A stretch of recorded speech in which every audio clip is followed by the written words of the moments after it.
Hello and welcome to Women Ed. Women Ed Southwest are hosting this Women Ed event. It's our first webinar. It's not our first lead meet. We've done those before in our own conferences, so I shall tell you how they work. But we're really excited to host this. Please bear with us. It's the first time we've done a webinar, so it's a technical wizardry, which we're hoping we are going to manage. So what is a lead meet? Well, a lead meet is leaders giving 10-minute presentations on an aspect of leadership. And we are hoping to do that. So very much welcome. And to our event is called Being 10% Braver Online, because we feel that living in this virtual world and doing schools remotely is a very different issue. Ramadan Mubarak to all those celebrating this holy month. And I hope we're going to have a good hour and a half webinar. So let me introduce you to our presenters. First off, we have Christala Jamil, and then we have Nick Mooney. And I want to say hello to Ruth Golding. Unfortunately, Ruth can't join us today. She's poorly, so get better, Ruth, but I know you're with us in spirit. And then we have Paula Delaney, Nat Wilcox, Andrea William-Jones, Lucy Hemsley, and finally Claire Rice. So thank you so much, all of you, for agreeing to do this, especially the first one. So we're definitely 10% braver having a look at our webinar. So our first one, this is the itinerary of how it's going to work. They're 10-minute lead meets, so we're going to go literally from one to the next. And our first two lead meets are about starting new leadership posts, making the leap virtually. I'm really intrigued to hear about this, because you get a new post and then the schools close other than a few pupils in as key workers or are more vulnerable children. So it's a fascinating time, never been done before. And Christala, I think you probably might be the first person to talk about this online ever. Welcome. So over to you. Have a great lead meet, everybody. I shall come in between the talks, but very briefly, and then we'll move on to the next one. Thank you, Jules. So I thought I'd share my first 12 days of executive headship. I've got to say I was really excited, and the nerves only started kicking in really the night before. So on my first day, I thought I'd start to familiarise myself with the school, get to know my bearings, get to know the staff. And of course, I don't know if you can see in the corner at the bottom, met my new best friend, Miracle. So I believe I'm an ethical leader, and a huge amount of the work I do is forming relationships with the staff. So it was imperative for me to get to know my head of school, make sure I listened really well to what they feel, where they feel the school's at the moment, and where we feel we need to go. Following on from hearing from the head of schools, I've met with assistant heads, I've met with a chair of governors, and every day a different couple of members of staff come in. We've had a real range of children numbers, so the range has gone literally from 2 children to 11 and not more. We're a hub school, but only today did some children join from another school. But it's a really good time to focus on what I want to get started on. But just walking around, I started to think about when I was in class, you know, what was the key driver? What was my focus? And I remember I wanted my classroom to look amazing. I wanted the kids to walk in and think, wow, this is a fantastic classroom. I wanted to get to know the children beyond data. So I really wanted to understand what their needs were so that I could fill the gaps. I wanted to get on with my teams, and I don't know if that's changed. When I became an assistant head, I don't think that changed. I wanted to look at the environments, I wanted to get to know the team, I wanted to work with people, I wanted to be a good listener, I wanted to impact, I wanted to be the best I could be. Moving on to deputy headship, acting head teacher and head teacher, I'm not sure if that's changed. I still believe that getting to know people, relationships is a key driver to my success. I still believe learning is at the forefront of everything I do. And I want the school or the environments to just wow the children, to be useful for the children, not to be wallpaper, not to be cluttered.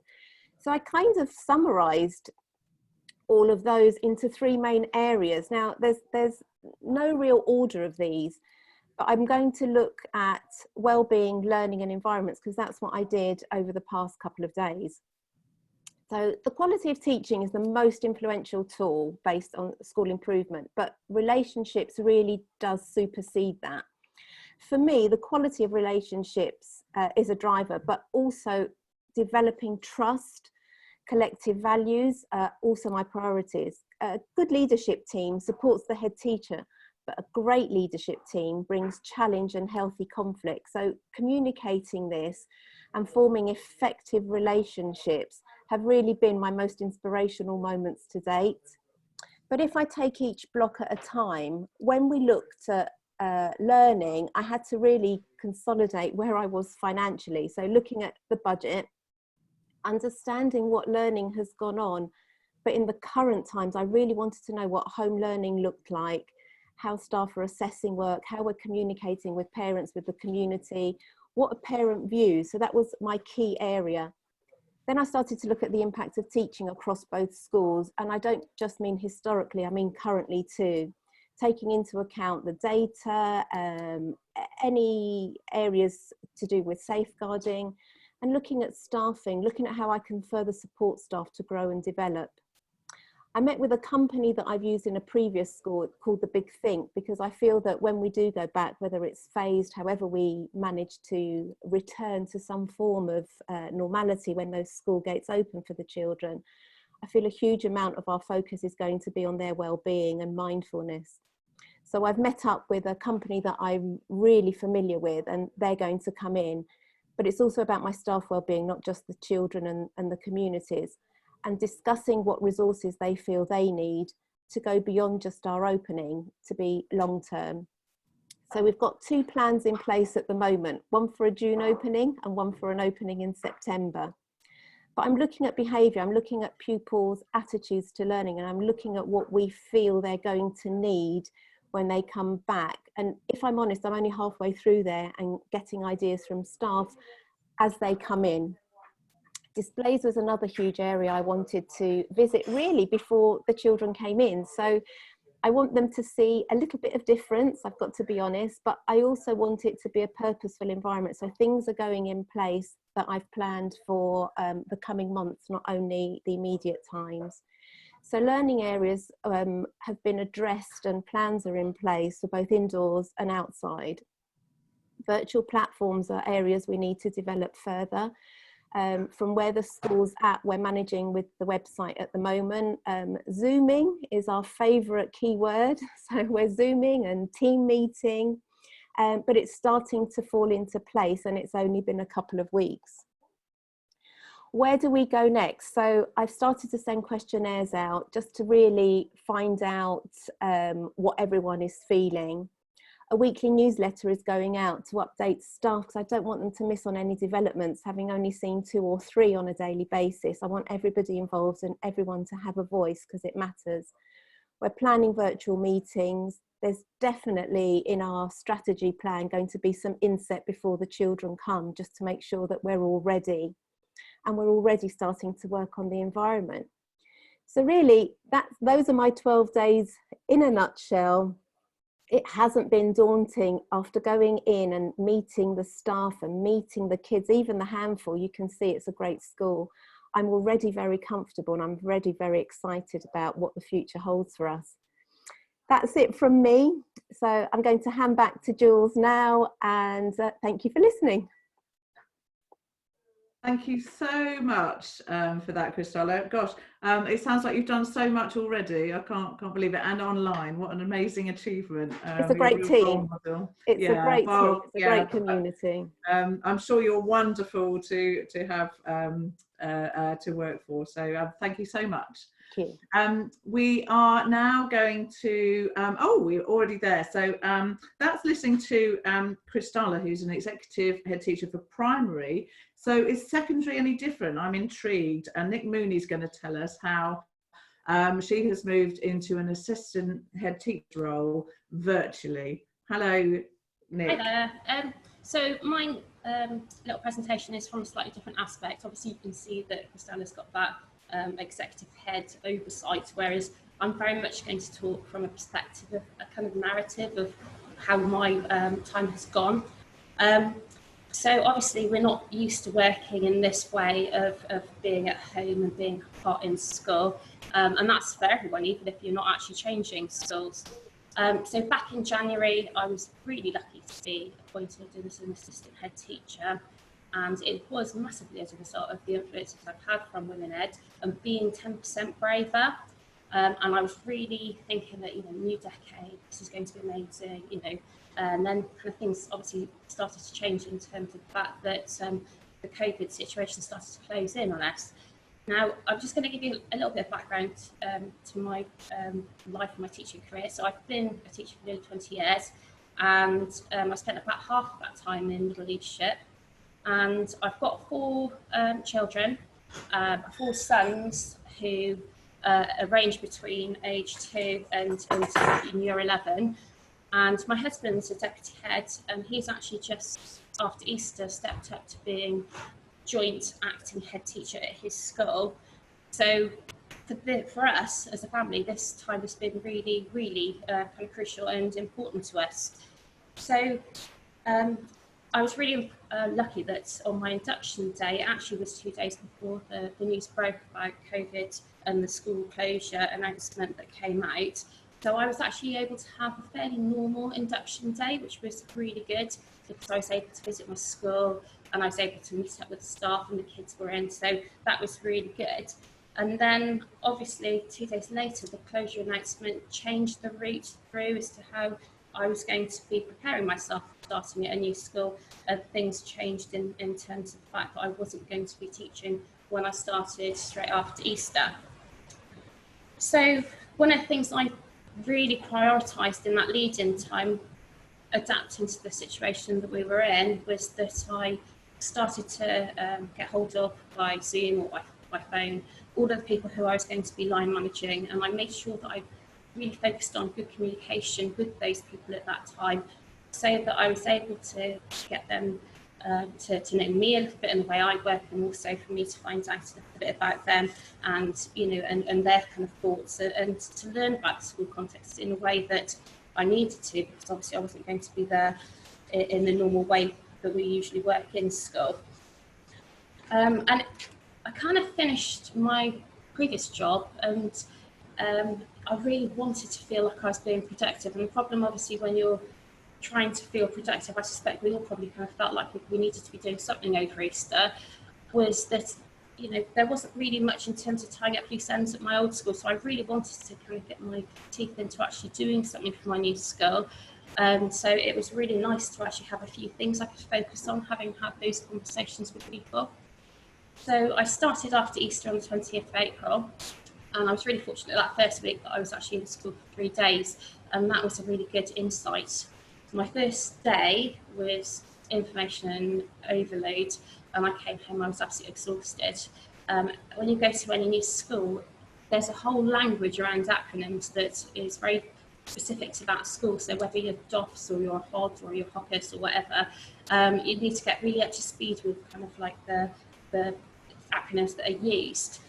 My biggest stress in that first week was actually technological, because I'm not brilliant with technology, and I was used to using hard drive and Outlook for my emails, and they used Office 365, and that was really scary because having to negotiate using a different email system and using a OneDrive was and SharePoint was something I had to get my head around. So that was kind of like my first kind of stress, I suppose, because I didn't feel worried about going into the school, but I did feel a little bit stressed about the fact that I wasn't used to the technology.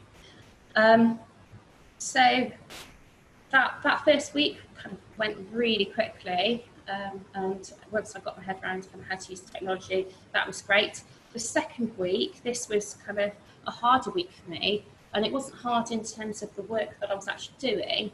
It was actually hard from the perspective of being able to work from home. This little picture here is obviously he's my 2-year-old, and you can see that he is socially undistanced in these pictures.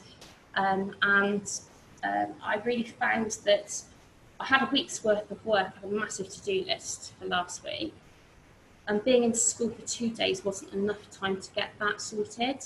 So what I found was that I was feeling frustrated because I wasn't able to get as much done as I could. It's really hard to work with a baby on your, or a small child on your lap. And so I felt like I was just kind of getting a bit behind. So as a family, I spoke to my husband and said, you know, I really need to have more time in school. But obviously he's in a situation where he needs to be in school. So we kind of came to the conclusion that actually what I needed to do was shift my working day around.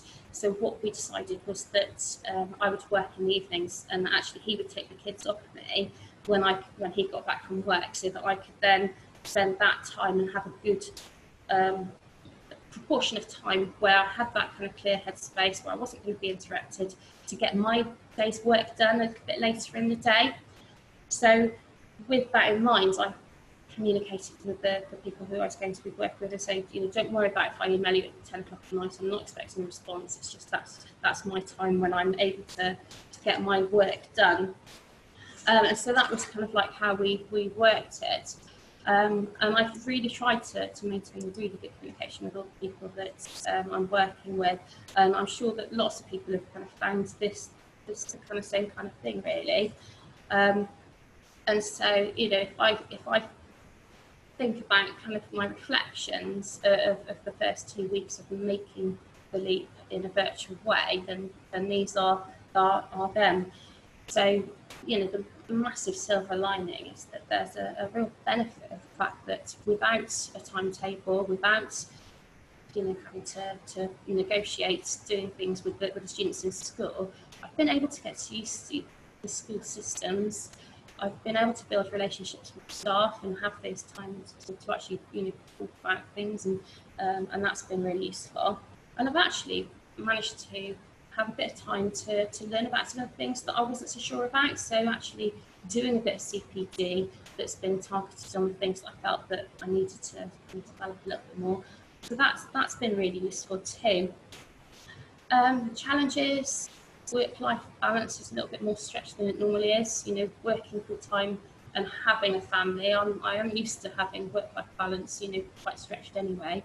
But I'm not used to trying to do 5 days work with 3 days of having 4 children at home, trying to get that done. So that's been, you know, a little bit, I've said, a bit tricky. The other challenge I found is that in terms of getting things done, there's a real time lag. So whereas normally, you know, if you wanted to know something or get something done, you'd get a great time and you'd go and see the person and everything would be sorted, and you know, it would just work its way and be ticked and do kind of thing. Whereas what I'm finding is that I'll need to know something and I'll send an email, and then obviously there's a time lag for that to be responded to, and then I found that kind of my working process has slowed down just because of the nature of the fact that we're not all in school. So that's been, you know, an interesting challenge. And so the last thing that I just wanted to kind of go through was that I've got, you know, a couple of things of advice for people who are starting new roles. So some of you might be starting a new role in September. Some of you might even be starting after half term. And what I would do is I would really strongly suggest that you have some sort of decent induction, whether it's face-to-face or whether it's by Zoom or whatever. Communicate with your schools, make sure that you get your logins so you can remotely access the school system is a really useful way, because you can then start and see the emails and get used to who does what.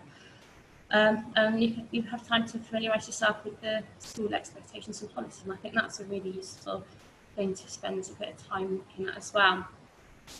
If you're a leader with new staff starting, then I would suggest that it's a really good idea to be proactive in terms of making sure that the new staff are well inducted, whether it be remotely or face-to-face, and that just making sure that they're kind of feeling confident and that they're comfortable with actually going into the new school. Because obviously there are going to be some people who who don't know the school as well as they might have done had they been able to do a few visits, etc. And the last thing I've kind of found was that I've been overloaded with loads of different names, and I forget them as soon as people say. And I think what would be really handy is like have a who's who with people's roles with their names, just so that it's people can kind of really connect with the key people for whatever that is that they actually need to get done, because it is really tricky if you do get people trying to think, who's that I need to speak to. So maybe just a document that just has those would be really, really handy. But I would say for anybody who wants to make the leap, please be 10% braver. There are lots of opportunities out there. Schools are recruiting and funding. Make sure that you do background research to make sure you know as much as you can about the school first. But yeah, that's all from me. So back to Jules.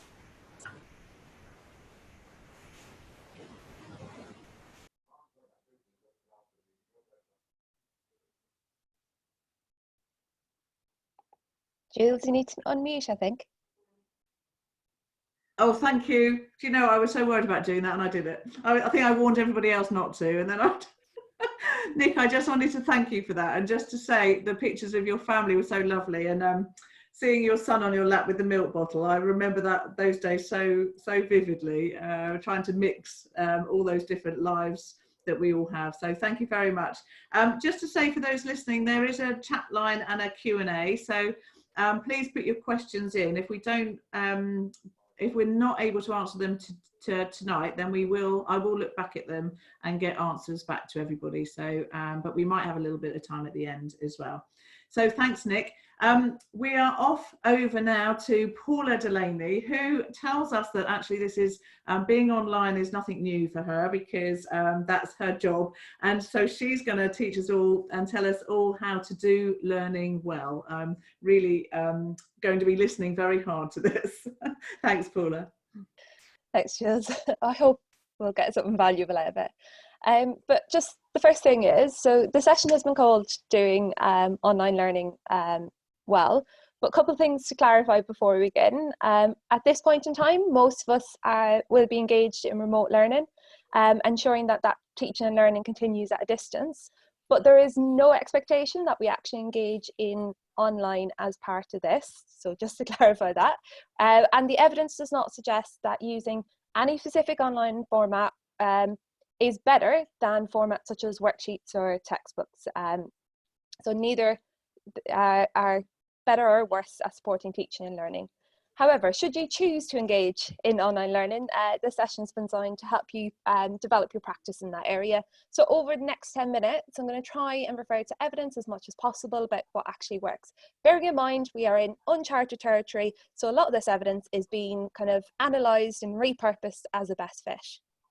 So the most recent research we've had is from the Education Endowment Foundation on remote learning.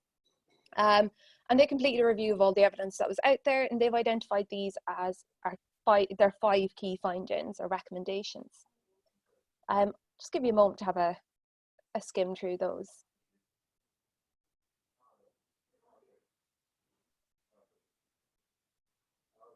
But you'll see, this would be the ideal if we could action all of these findings, but we have to think about that what is actually within our control, what we can actually manage in the challenging times that we are actually in. Kind of reminds me a little bit of the Serenity Prayer, and anyone who's familiar with it, it's God grant me the serenity to accept the things I cannot change, courage to change the things I can, and the wisdom to know the difference. And we can't beat ourselves up here about trying to solve all the problems that this situation has thrown up for us. We need to be kind to ourselves and to each other and think about what is reasonably within our control. And Alison Creel actually recently had an image that inspired me a bit on this, about considering what is within your sphere of influence. So if we think about things that are outside your control, is probably whether or not pupils have access to technology. In an ideal world, they all would, but that's also going to impact whether or not you can set up peer interactions remotely. So it will influence other factors, but let's not dwell on what's outside of our control. You can decide what approach to remote learning meets the needs of your pupils in your context, whether that's online or not. That's within our control. We can implement our teaching and share strategies that's going to support pupils to work independently. The most important thing within our control is teaching quality. That's where we are actually experts as teachers. The research and evidence tells us that pupils can learn through remote learning. Many of the characteristics of quality teaching apply to classroom implementation as well as remote implementation. So we're talking about breaking down what you want pupils to know and be able to do, providing examples, clear explanations, scaffolding and feedback to support pupils' learning, which doing it in ways that fit our approach to remote learning.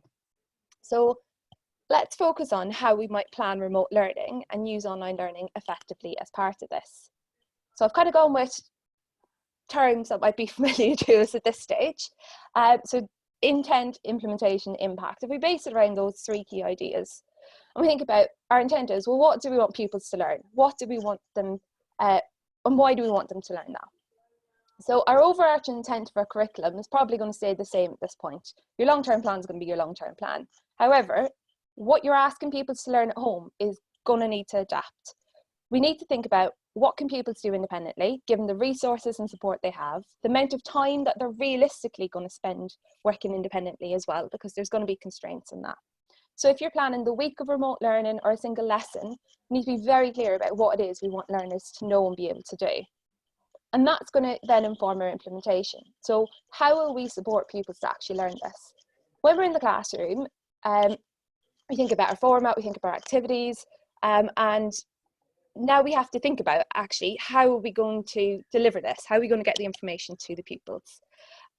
Using online learning tools is just one way we can support remote learning, but that in itself has many formats and many things that we need to consider. Thing to at the back of our mind always to think is, however, great teaching is great teaching, and many of the things that we would do for effective classroom implementation are going to apply remotely too. So breaking learning down, framing new material, sorry, I've lost my slide, framing new material as part of the bigger picture, referring to prior knowledge, where they can go and find that and kind of support themselves and manage their own learning, having concrete goals and success criteria so they know where they're going and what they're doing, giving them examples of what good looks like and models, giving people support, having them complete tasks to process the material, review learning with practice and testing, provide feedback, and spreading our learning across time. They're all things that happen in the classroom and can happen remotely as well. So if we decide to go down the route of synchronous or live online lessons, Paul Kirshner, who's an educational psychologist, has some great tips that can kind of help us on this. So if we're going to do the lessons live online, and I know some schools are sticking to the timetable that suits them, we need to think about keep it short. Try not to do all of what you would normally do in the classroom in your online class.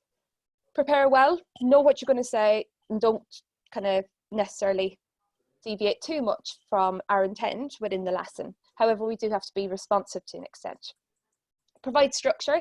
So list what the pupils should do and what you're going to see if they've done it as well. So giving them that success criteria. Prepare the students. If you're going to talk about something, prepare them beforehand. Tell them, introduce them to the content, and that'll help retrieve any prior knowledge that they might have on the topic as well. And give short assignments before and after the lesson. So what could they do before, how are you going to prepare them, and think about how you're going to check understanding afterwards. Considering the socioeconomic and geographical factors which can impact broadband connections, we do need to think about, we want to manage the amount of time that pupils are actually live and online, and use that time online for the elements for practice that will have the biggest impact on learning. So things like instruction, explanation, modelling, checking for understanding, providing feedback, they're the things we'll want to prioritise as being online. But online learning doesn't need to be live to be effective. And if you're going to go down the asynchronous route, a couple of things to consider on that front as well. So having a single source for all your remote learning. So one place where pupils can go and get all that, get all the work contained together.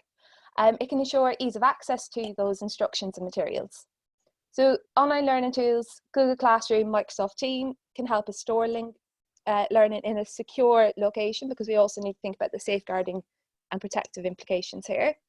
They might not be in your school, and if you do introduce them, you're going to need to train all the users up on them, so that poses its own challenges. Other platforms are out there, like free platforms such as Edmodo allow teachers to host and share learning resources. While some are intuitive with similar formats to other learning and networking sites, pupils and possibly parents, depending on the age of your learner, are going to need some basic training on actually how to use them. There are as well thinking about your online learning resources that are available. Oak National Academy are out there, BBC Bite Size, and loads of teachers are being so generous with their resources and sharing them. If you use them, think about how they fit into your curriculum. You'll need to introduce them as part of the bigger picture of people's learning. Again, linking them to prior knowledge, assessing the learning and providing feedback that's going to move your pupils forward, because you know your pupils best and you know where they're at. Creating your own online content is probably the most reliable way you're going to ensure that it fits your context, but it can be time consuming to create. So you need to weigh up the cost benefit, and is it actually going to be worth spending all that time creating something online?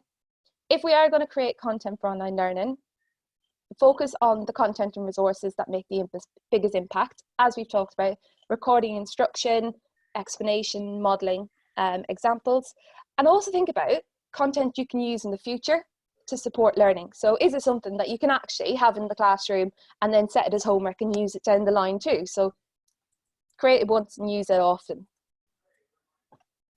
Sorry, I keep hitting the slides, so I've lost where I'm going on the thing.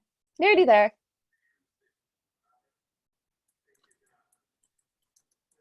So either approach, we can also think about how we might support pupils to manage their time. So again, helping them be independent in their work. So it could be helping them to engage in the online learning by drawing up a timetable to set around their times, because we have to remember they're probably going to be sharing devices in their household. So they're going to need to have their own way of managing their time as well. And also helping them, giving them advice on where to go if they get stuck, if they're working independently.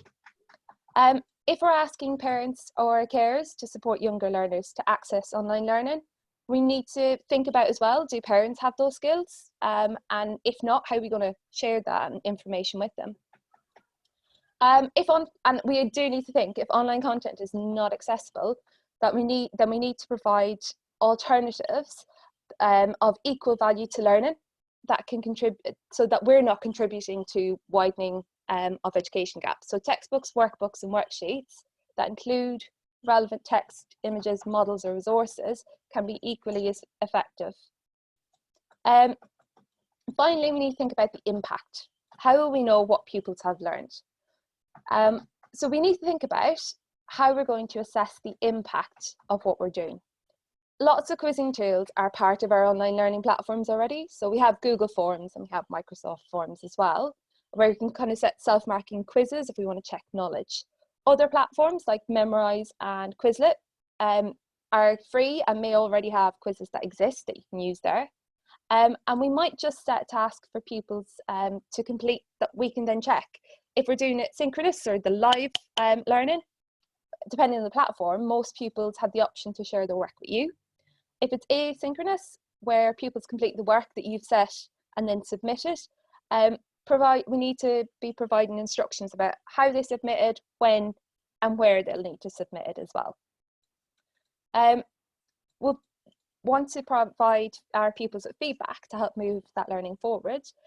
So we may provide office hours where we can be contacted for more individualised support within the school day or working around our times, and we could use some of the work that's been provided by pupils as models or examples moving forward. And then the information we're gathering from all those checks for learning is going to inform the intent of the next phase of our remote learning, and we'll go through the process all over again to select the best approach for implementation and assess the impact. And just keep working our way through it until all this is over. The last thing I would say, I think I'm out of time, but just to put it out there, is to think about how you will engage parents and carers as well as pupils. because they are now in a unique position where they are the ones that are supervising the learning. The EAST framework is based on research by the Behavioural Insights team, and it's based on 4 key factors that we should consider if we're trying to shift behaviours. And both parents and carers and pupils were asked them to shift their behaviour massively around teaching and learning right now. So thinking about how can we make it easy? So things like harness the power of defaults, automatic communications being sent out to parents, reduce the hassle factor. Think about how you can use modes of delivery and communication that are already established and easily accessible for parents and pupils. Simplify the message. We'll break down the learner for the pupils, but actually, how do we provide instructions that the parents can follow? With younger pupils, we may be explicitly communicating those instructions with parents and carers. So if providing worksheets and activities, we might need instructions to make it clear to the parents and carers how they should be used. Thinking about making it attractive. This may mean considering how we present and lay out our remote learning, having a single source, as we've discussed, for all that work and activities. It may also mean how we try to personalise a bit communication to parents and carers of our pupils in a way that, while still professional, is empathetic and recognises the challenges that we are all currently facing. The research does suggest design rewards and sanctions for maximum effect. I would say, given the current circumstances, be more beneficial to assume the best and remain as positive as we can in our communications. Thank parents for their efforts and support. Even if it's not been the case, it'll establish the norm that you can always reach out to those parents and pupils where engagement is a bit of a concern. Thinking about make it social. Most people perform the desired behaviour.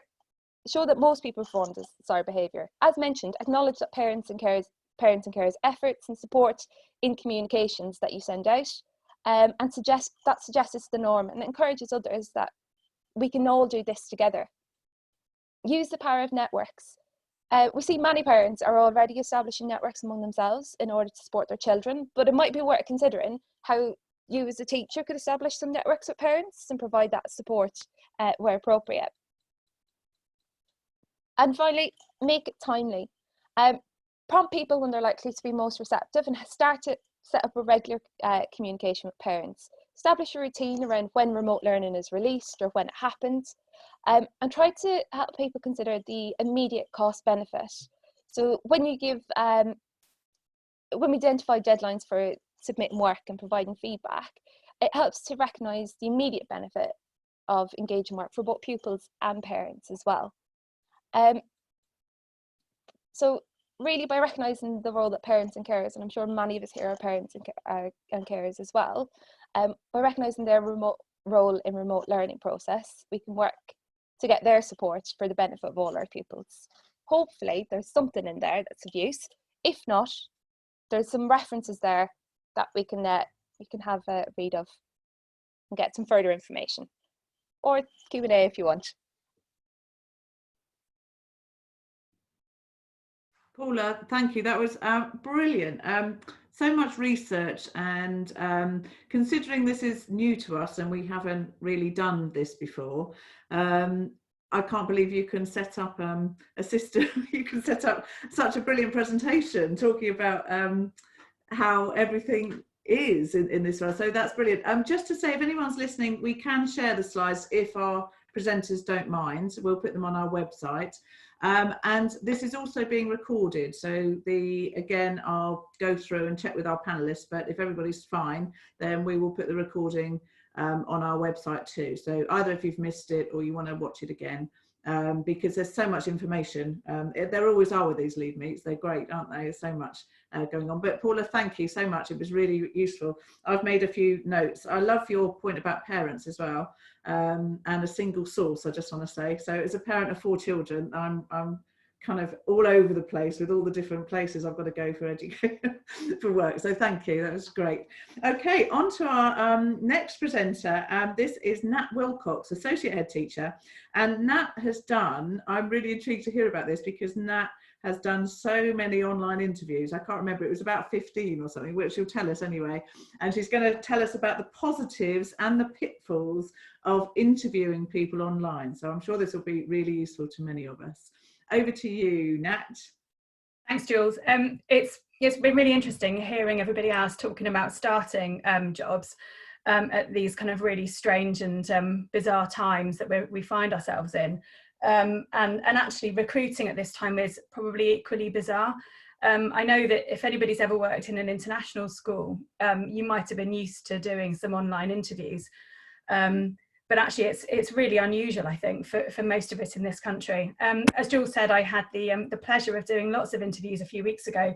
I conducted 13 interviews over 2 days, which was incredibly intense. But also it was actually quite a useful way of doing them all kind of back to back. It allowed you to do some really direct comparison between candidates, but also I learned a lot over that time. I've got some more interviews coming up over the next couple of weeks, and I think there will be things that I'll do slightly differently as a result. So I'm going to take you through 3 stages, starting, if this decides it's going to click on, there we go, starting with the planning stage, which is possibly even more important in a remote interview, in an online interview, than it would be normally, because I think there are certain things that logistically you have to think about how you're going to do. So starting with really thinking about the list of things, the criteria that you're looking for in a candidate, and how you're going to be judging those when you're seeing somebody through a screen rather than actually meeting them in person. Prior to the interviews that I conducted, we had a meeting of all of the panels, and we talked about the values that we were looking for in those people. We obviously talked about the skills, that goes without saying, and we talked about some very specific criteria that I think we would never normally have talked about. So how are we going to really draw out of those candidates the things that we were looking for within them? Then thinking about the panel, the makeup of the panel. Now, if you're in a school setting, normally you can pick on people's time. You can have a little bit of somebody's time here and there. So it might be that you think, oh, I can have my student panel, that's really easy, or I can have my pastoral panel, that's really straightforward. But actually in this kind of scenario, you haven't necessarily got a full day to offer lots of people lots of different things. So having the right makeup on your panel is really important. So the panel that we had, there was the head teacher of the school. I was actually interviewing for another school within my trust school. So the head teacher of the school was there. I was there as a representative of the trust, and then we had 2 governors as well on the panel. So this was for an assistant head teacher role. It would probably be different if you were looking at a teaching role. Obviously, you'd have a head of department or a key stage or a phase leader if it was in a primary setting. So your makeup might be slightly different, but bearing in mind that you're taking an awful lot of time for people, and really making sure that you've got a great cross section, that you've got people who can be really consistent through all of that that they're giving, so that it's a really fair process for the candidates as well. So as I said, we actually had 2 governors. One of the governors was there as an observer, so he was there really making sure that everything was absolutely fair for every candidate and that they had the same deal, regardless of where they kind of came in the number of the interviews. Really, really important. Setting aside the time, the online interviews take longer. They just do. There are things that get in the way, whether that's somebody's internet and dropping out. Listening to each other is much more challenging when you're online, as anybody, well, as all of you will know from conducted, whether it's a Google Hangout or a Teams meeting or a Zoom chat. When you've got people talking over each other, it's really challenging to actually hear each other. So each of you far longer than it would in a normal setting. Also having those the pre-meeting time in order to be able to kind of have the conversations, as I said, about really looking for the values and the skills that are important, but also building in that time in between to be able to discuss and to have feedback. Because of the nature of this type of interview, we only did one interview for each person, and we included everything in that, and therefore the interviews were longer as well. You know, if you had maybe you could offer different panels within that, but it is a real challenge, particularly thinking about the things that Paul has just been talking about, the amount of online teaching or preparation or feedback or phone calls or meetings, all of the other things that people are doing.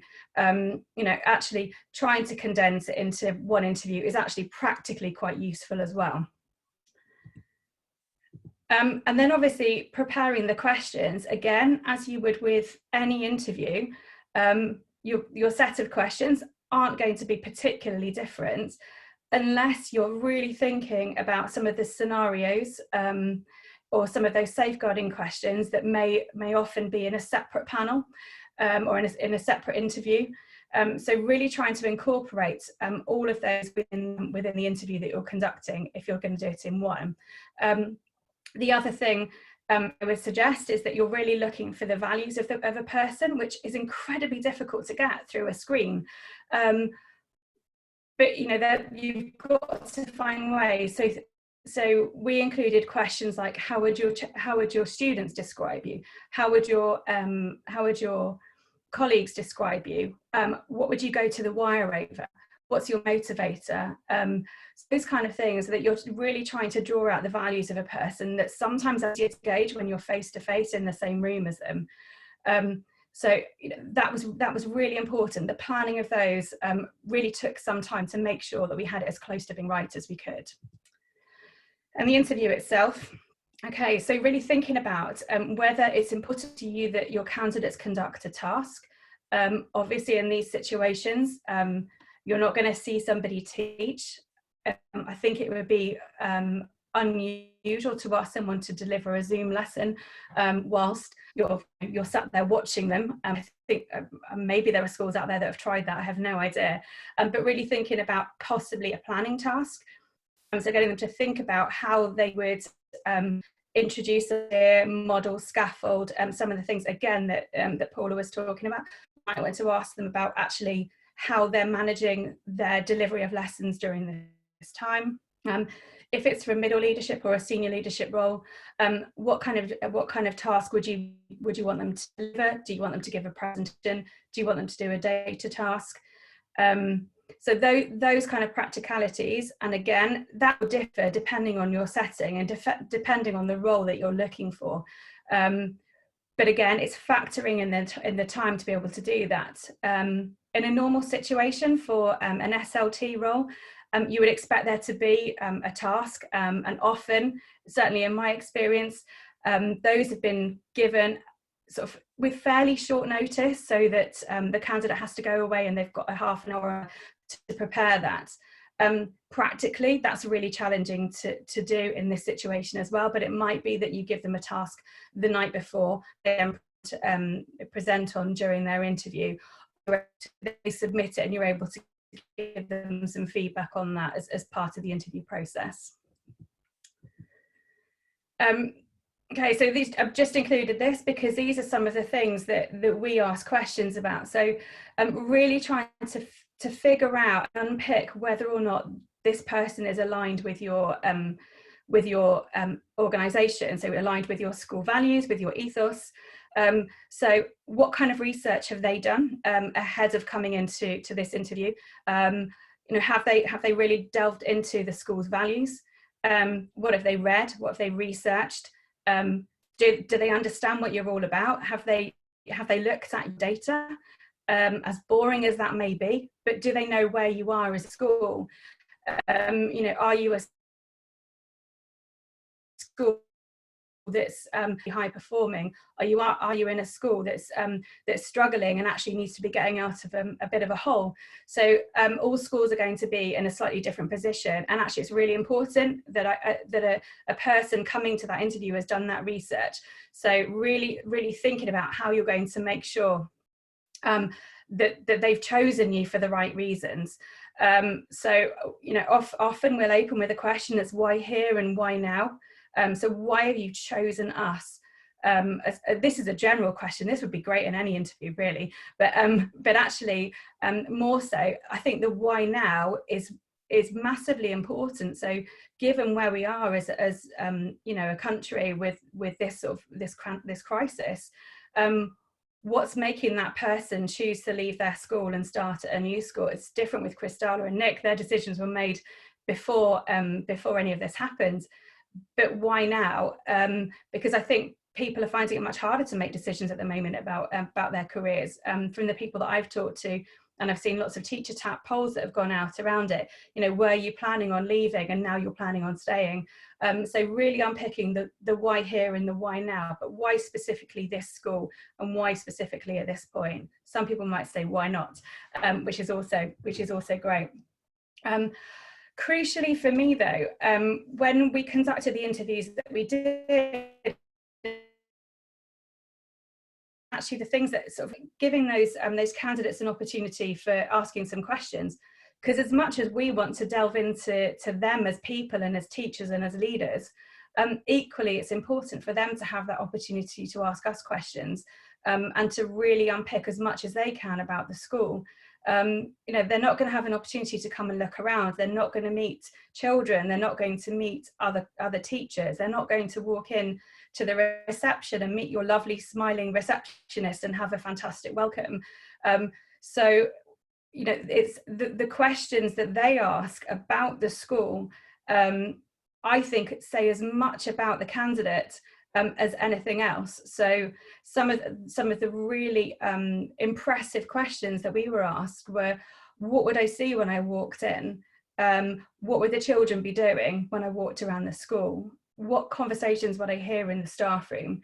You know, how are middle leaders supported? How are senior leaders supported? What does CPD look like?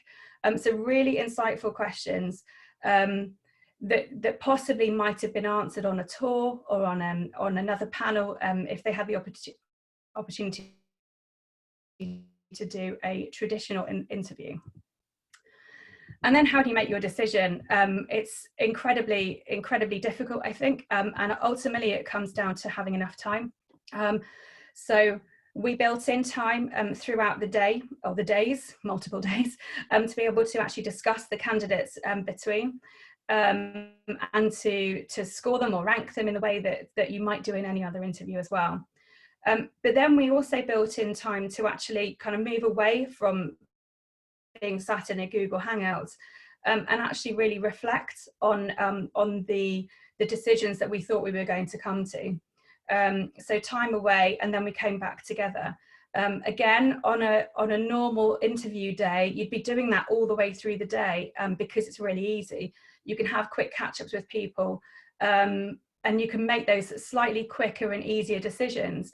It's really difficult when you're on your own, by yourself, and you know, sat in your kitchen and looking out in your garden and thinking, oh, I don't know, how is that person going to work with that person?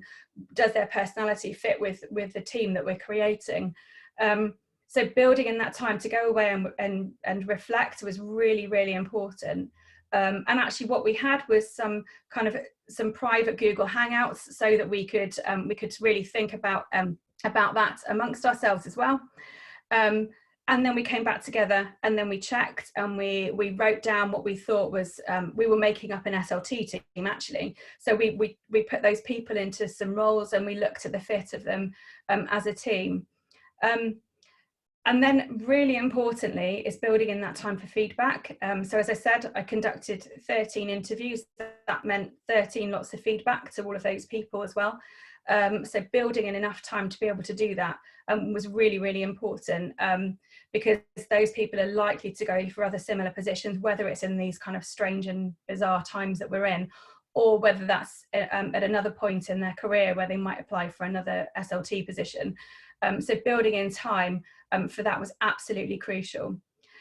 What I would say that came out of all of this, that I was skeptical about being able to really see somebody's personality through a screen, but actually it really came out. It just so happened that it was the first two candidates of the day whose enthusiasm, whose like absolute joy and passion, for want of a lovely corny phrase, absolutely came shining out of the computer screen that was in front of me. There was no doubt at all that they were people who could fit into the team that we were creating. And so, although there will be a nagging doubt when you're appointing someone that you've never met, just be really confident that actually when you've got someone who is enthusiastic, who's intelligent and bright and well read and well researched, that will be able to come through. Thank you so much. Happy to answer any questions. Oh, Nat, thank you so much, Nat. That was really useful, and I love that last bit of the idea of how personalities can still come out of the screen almost like in a 3D way. So good luck to anybody that is interviewing online, and also it'd be lovely, wouldn't it, one day to hear from somebody about being interviewed online as well, and how to do that. I think we'll be looking for some women editors to come and talk to us about that in another Lead Meet perhaps.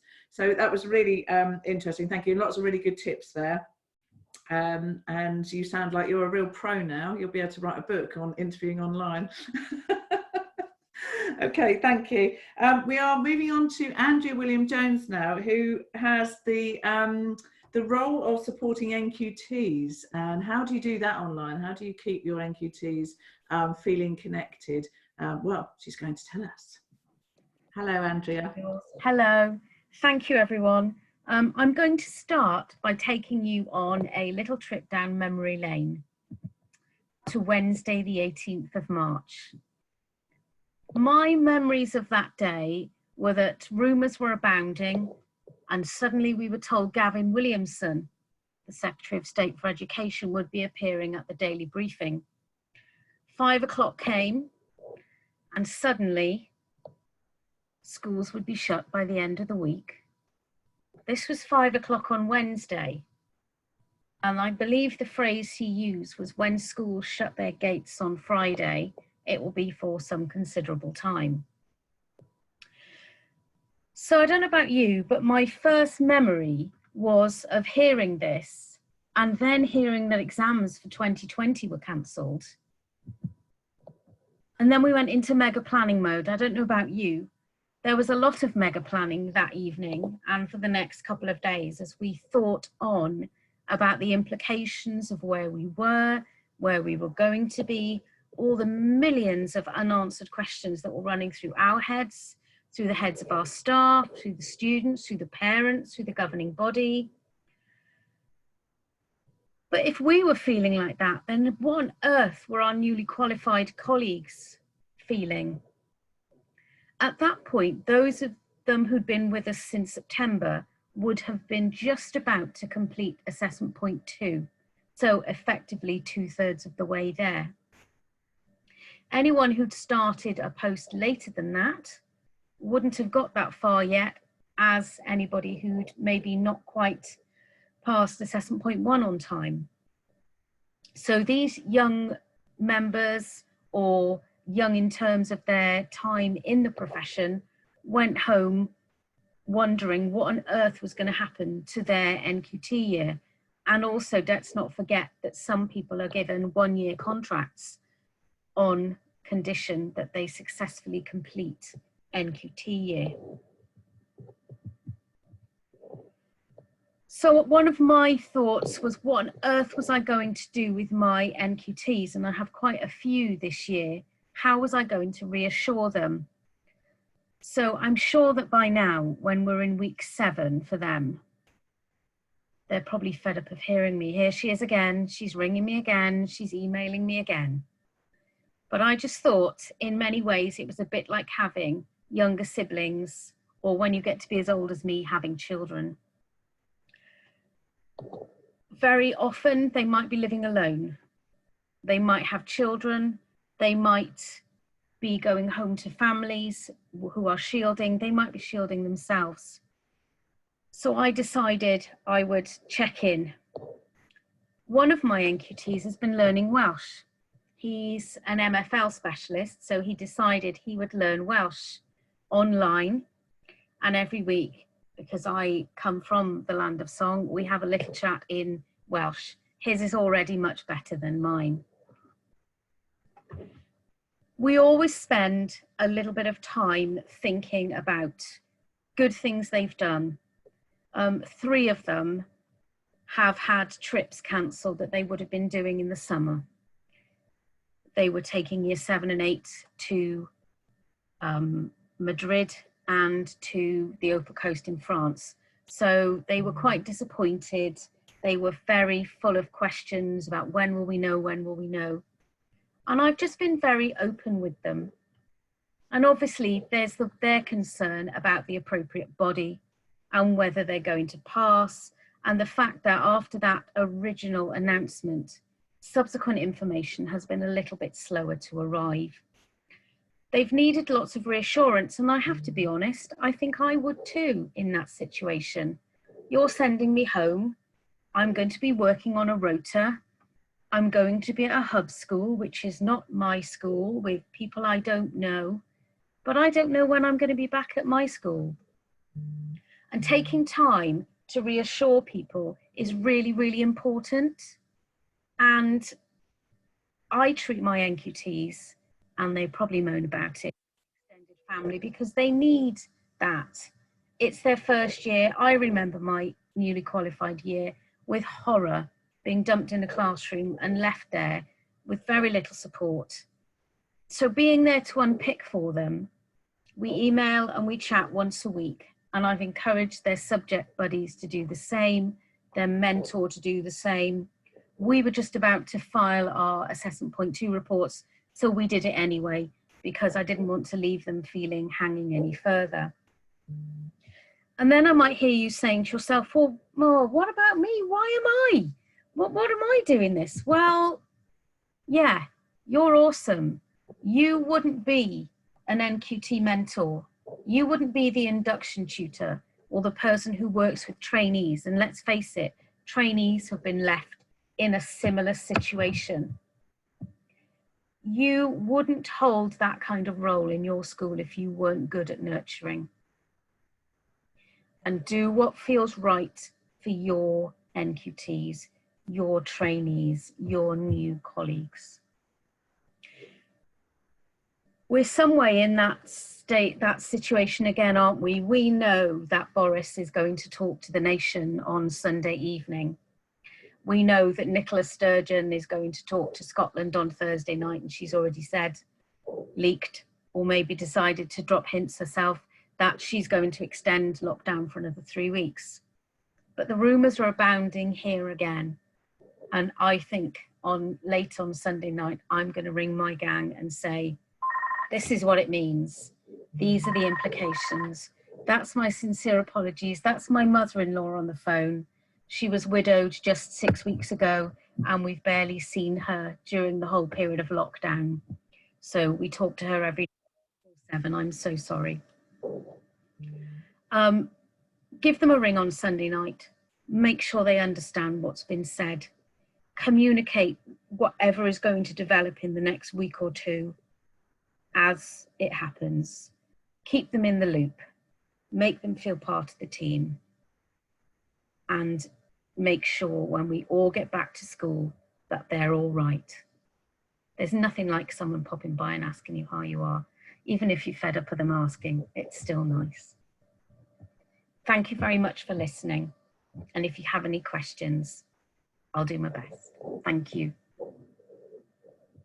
Andrea, thank you so much for that. That was brilliant. I loved your little taking us back to our little story at the beginning as well, because I was like, oh yeah, it seems such a long time ago when we got that message. I was in school today and I went into my classroom and it had the 20th of March written on my whiteboard still. And that was the last time I taught a full class. So it did really hit me when you said that. So that was brilliant. Thank you. And what a wonderful mentor I'm sure you are to your NQTs. They're very lucky. Thank you. Really, really great. We're moving on now. We've got such a lovely selection of lead meets here. I'm so excited by them all. It's great. Can I just, before we go on to Lucy, just to say, if you are tweeting, Vivian's just tweeted me and said, can everybody use the hashtag? So can you use the WomenEd hashtag if you are tweeting? That would be great. And we've got lots of participants in, so it's great to have you all. We're now looking at how do you keep in touch during your maternity leave remotely? So suddenly those in touch days seem very different. And the lovely Lucy Hemsley is going to tell us all about it. Hello, Lucy. Hi there, Jules, and hello everyone. It's really lovely to speak to you all this evening. So I'm going to share a little bit about my experiences of maternity leave during lockdown, and also keeping in touch virtually. And I suppose what I want to say first of all is that these are my own experiences, and maternity leave and parental leave in general is something which is so personal, and I'm going to talk particularly about my desire for CPD during that time. And I think it's really important to say from the outset that that's not right for everyone, and this is just some things which I think might be useful for those of you who are listening who are currently on leave. But more than that, I really hope that for everyone who's a leader who has people who are on parental leave in their organisation at the moment, I hope there's some messages that you might be able to reflect on to help support the people who are currently at home with their young babies. So my maternity leave before lockdown, I was having a really fab time. It's my second baby. He's 4 months old, and my first maternity leave didn't quite, it wasn't really, there were some lows, I would say. My first baby was premature. I'd had difficulty adjusting to my new identity as a mum and as a leader. And this time felt completely different. I was in a much better sort of understanding and felt really comfortable that I could be a mum and a leader, you know, and actually WomenEd was really a big key part to that, actually. So I was feeling really, really different, and I was having a fab time going around different schools with my baby. There's little Roland appearing at 3 different schools. I went to 4. I went to visit Nat actually at Yates Academy as well.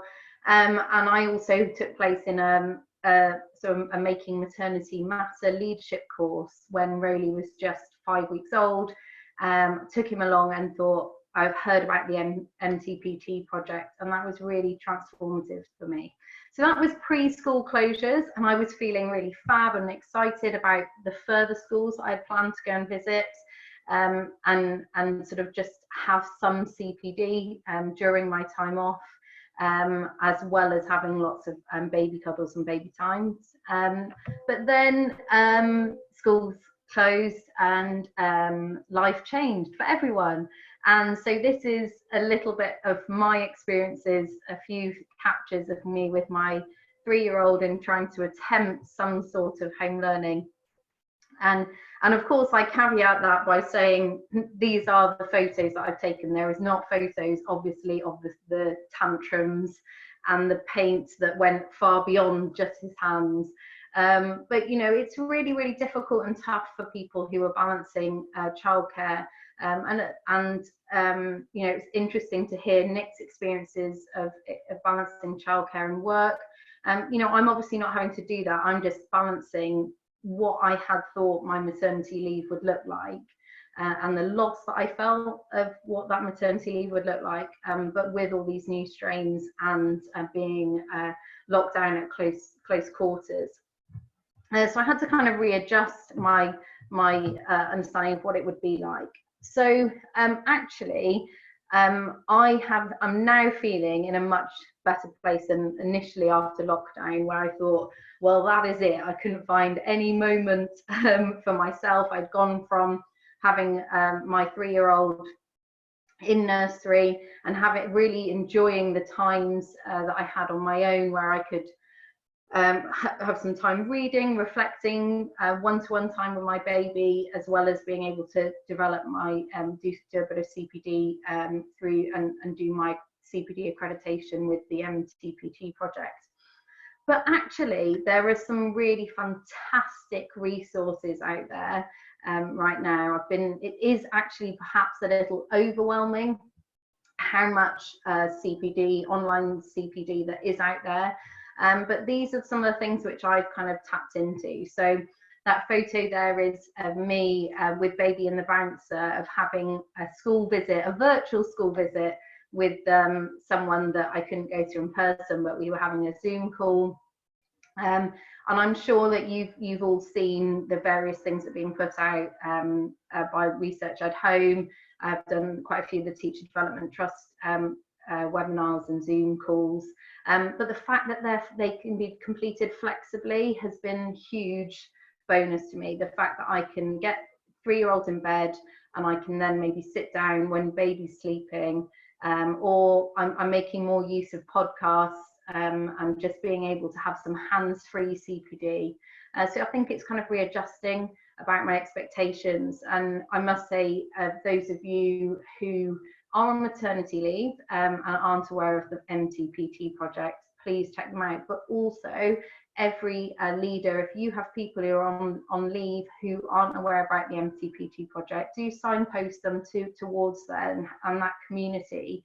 And it may be that it may not have been something they wanted to consider pre-lockdown, but perhaps that community could be a really big support now. So I'd encourage you to look at all the great resources and support through the MTPT community.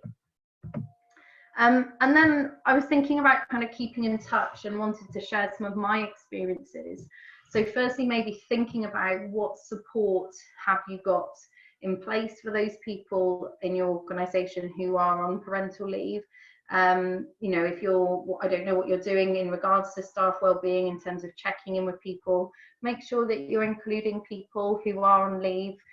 My school certainly are, and that's been really supportive to feel part of the staff body, even though I am on maternity leave. But also, maybe it's a really good time to reflect on what support is in place and whether there's need for a kind of change in that support because of lockdown.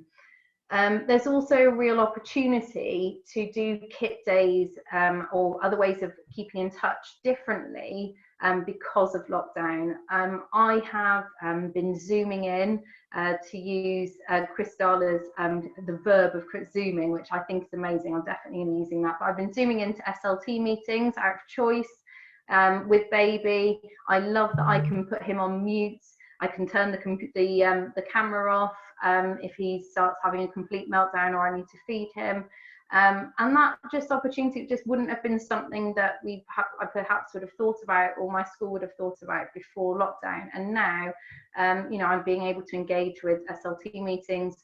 Earlier today, I took place with my fab line manager doing a kit day and discussing things virtually, and it really enables me to keep in touch without the demands on childcare, which were a worry pre-lockdown. So there's an advantage there. But also I think it's really important to reflect on maybe doing a revised needs analysis for your staff on leave for their return. For any platforms that you're using for online learning, they may have missed out on any training that you perhaps gave to staff before closures.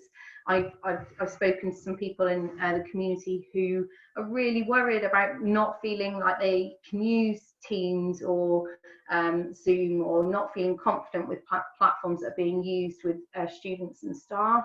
That's not the case at my school because we're not using any kind of unfamiliar platforms, but I just think it's really important for whatever is for your context, really think about the people who are going to be returning to work during this kind of lockdown period. What will their needs be, and how can you best support them through keeping in touch days if that's what they want to engage with before they return. And finally, I think there are some points of reflection for as we emerge from lockdown at some point, and I hope that there's some things to hold on to for the kind of maternity and paternity community. You know, I would love to see that there remains to be the same kind of access to free, high quality CPD that can be accessed flexibly. So it's not just having to attend conferences face to face, things that you can do without kind of childcare needs. I think that's really important lesson. Or you do like Women Ed conferences and provide childcare facilities, obviously that too. But I really hope that those things continue. But also I really hope that as schools we learn to reflect on how we can use technology to support Kit Days going forward too. So those are just some of my thoughts. If you have any, would like to continue the discussions or have any questions, please do get in touch, and would love to hear from you. Thanks. Thank you, Lucy. It's something, again, I wish when I'd had my children that project was, the MTV program was around, because it's wonderful, isn't it? It's really, and I love hearing all the stories as well.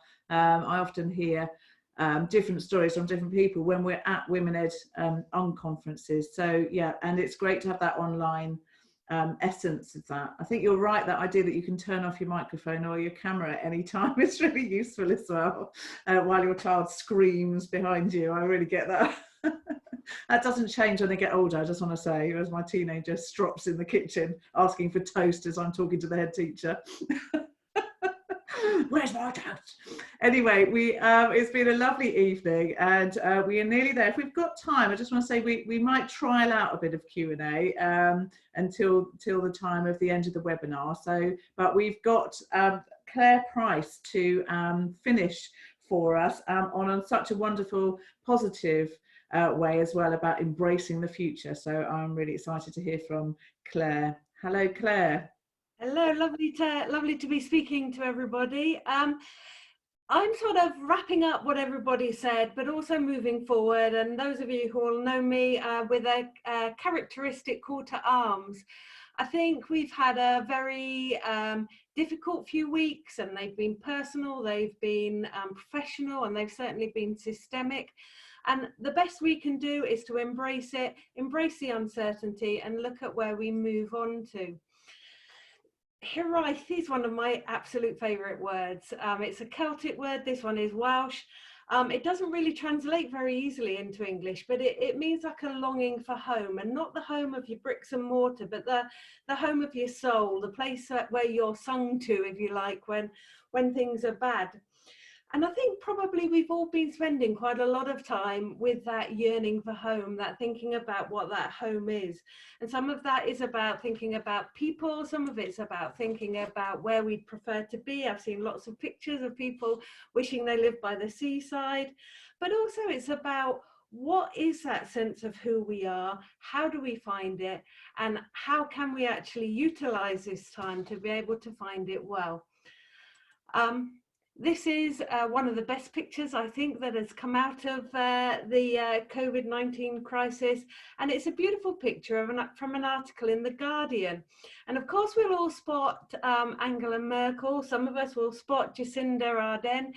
There's also a number of other female prime ministers, Tsai Ing-wen from Taiwan, Sanna Marin from Finland, Erna Solberg from Norway, Katrin Jakobsdottir from Iceland, who've all got something in common other than the fact that they are female prime ministers. They're all female prime ministers doing exceptionally well in this crisis. They're not using a war metaphor. They're not sitting there talking about mugging the virus. They're actually doing something incredibly well by doing it differently. And in the research of that article about why these women leaders were doing it well, they talked, of course, about effective women leaders showing strength, decisiveness, and compassion. And as part of the Women Ed community, we know that women leaders in the classroom, leaders in schools, leaders across the board, do things differently. They do have compassion. We're not afraid to be kind leaders, and we're not afraid to make decisions through our strength either. But the interesting thing for me is that first point that they make about how women leaders are elected in societies that value equality, diversity, and trust. So when we are thinking about our home, when we're thinking about Hiraeth, actually we need to think about how we help to create that future. Because as Women Ed, what we want to do is have more appointed, not elected women leaders. And so we have to create that society that values equality, diversity and trust. And that's a professional climate that we have to create. We've seen this quote probably all over Twitter, Facebook, wherever we turn. It started with the climate emergency and is being well used now for the COVID-19 crisis. And it's a whole idea that actually the new normal is ours to make, and that we're being invited to stitch a new garment, one that fits the whole of humanity. I love that inclusivity of that quote. I think it's great.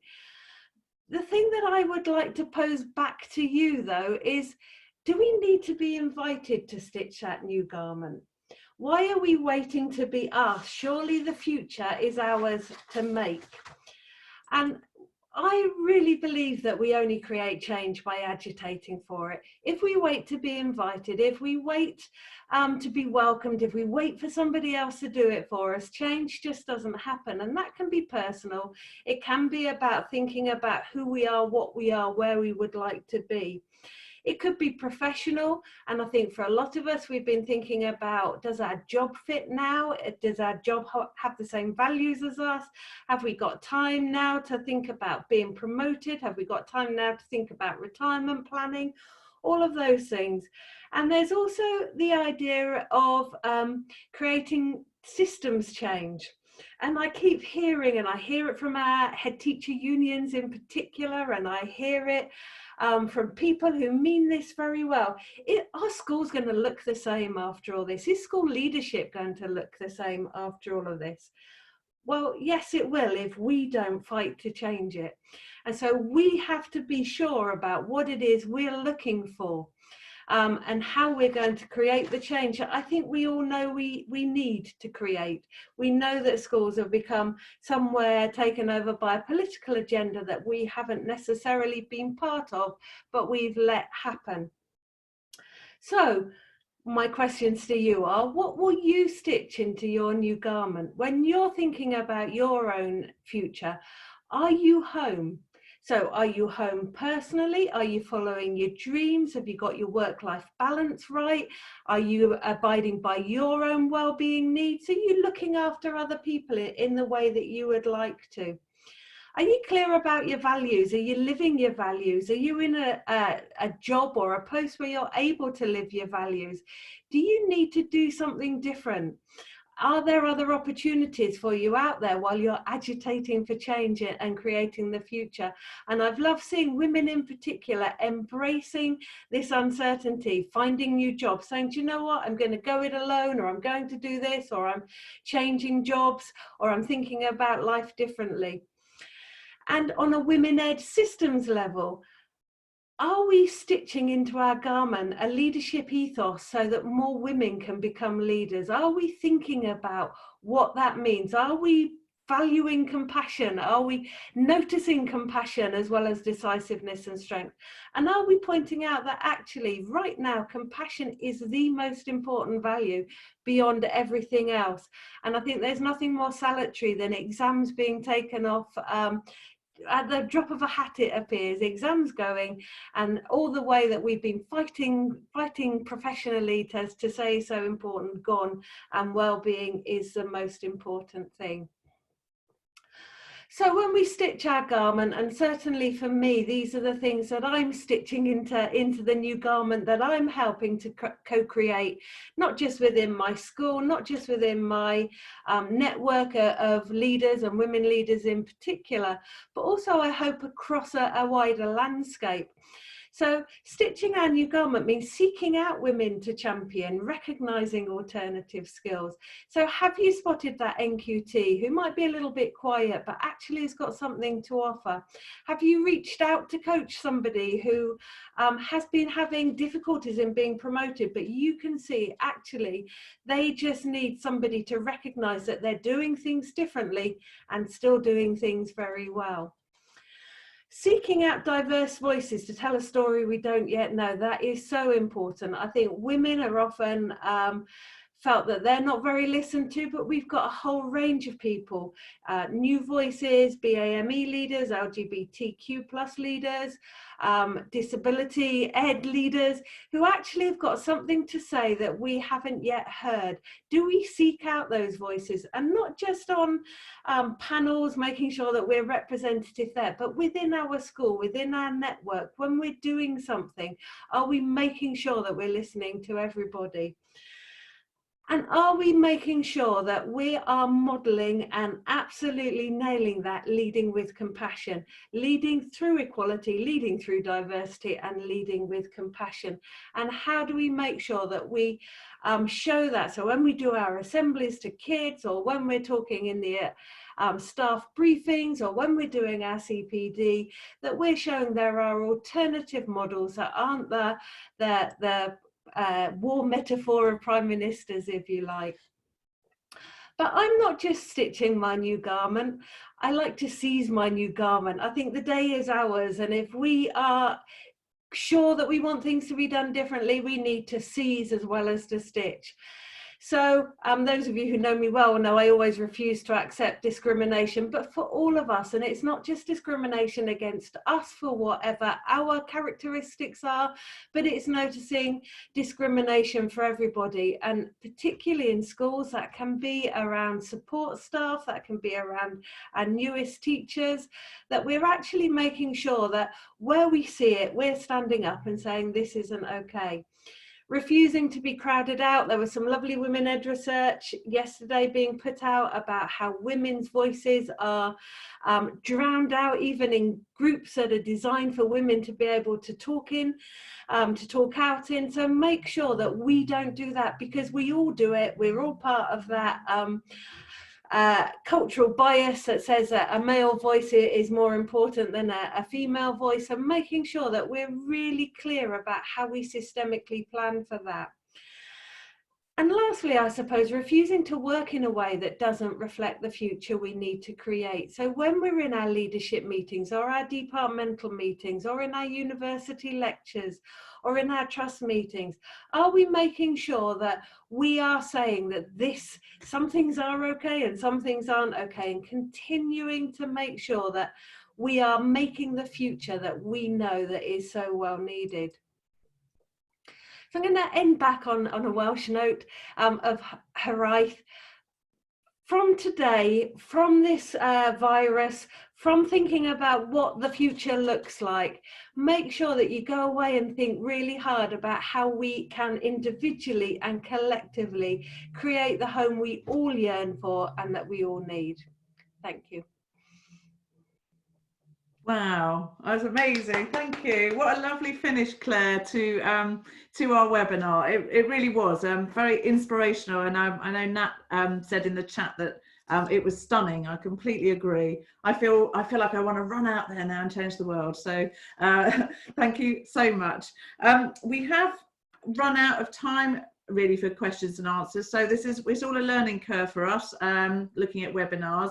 So I want to just thank all our panelists so much for coming. Thank you all. It's been great. I've really enjoyed it, and what I really liked about it was such a mix and a variety of different presentations on different things. It was really energizing. So thank you so much for that. A couple of dates I just wanted to let our attendees and participants know about.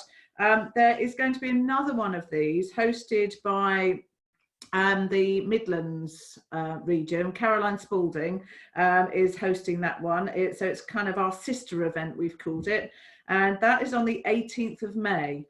But then it's going to be a busy couple of days, because then on the 19th of May, we've got our Women Ed 5th birthday. Woohoo! Happy birthday to us. So it's been going for 5 years. And so the 19th of May, so we're hoping to have What Has Women Ed Done For You, an event. So they're both on our Eventbrite. So do look over on the Women Ed Eventbrite page. Lots of different events across globally as well, across the world there. It's always impressive to see. And there's join us for those two events.